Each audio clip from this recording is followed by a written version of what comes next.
Ayan guys, sa aking mga viewers. Ayan, mahuhulaan nyo ba yan kung kayo ay nakatira dito sa tabing ilog? Ano ba yung mga laman ng mga cargo na yan? Ayan o, parang sa ano lang nasa dagat tayo, yung inaagaw ng ano yung ano natin, dagat ng ibang lahi. Ayan. O, diba? Hindi naman siya araw-araw may dumadaan. Lagi-lagi naman. Kasi tinatanong ko, kasi mayroon pa yan silang kasunod. Tinatanong ko kung anong laman ng hinihila-hila na yan. Ayan nga guys, tatlo silang humihila dyan sa mabigat na yan na dinadala sa likod. At yan ay hindi natin alam kung ano ang laman yan.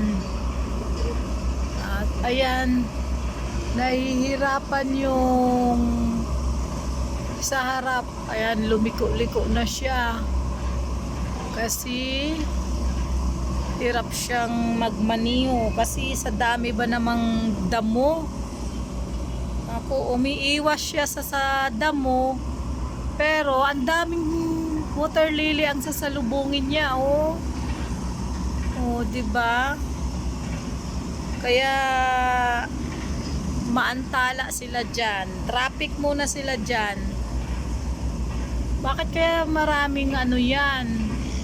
Ayan guys, may malaki silang dala-dala, yung mahaba.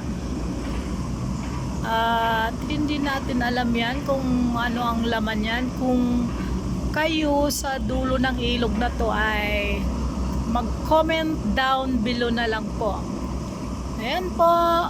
At syempre, bago tayo dito sa lugar na ito, at hindi pa natin alam yan. At ayan lamang po guys, nahihirapan yung nasa unahan, no? Susuyurin nila yung water lily, napakadami ang kalat.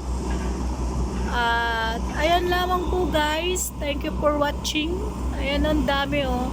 Ang laki ng dala nila, parang mga ano ba yan, saan ba kinakarga yan? Kung alam nyo, comment down below. Thank you.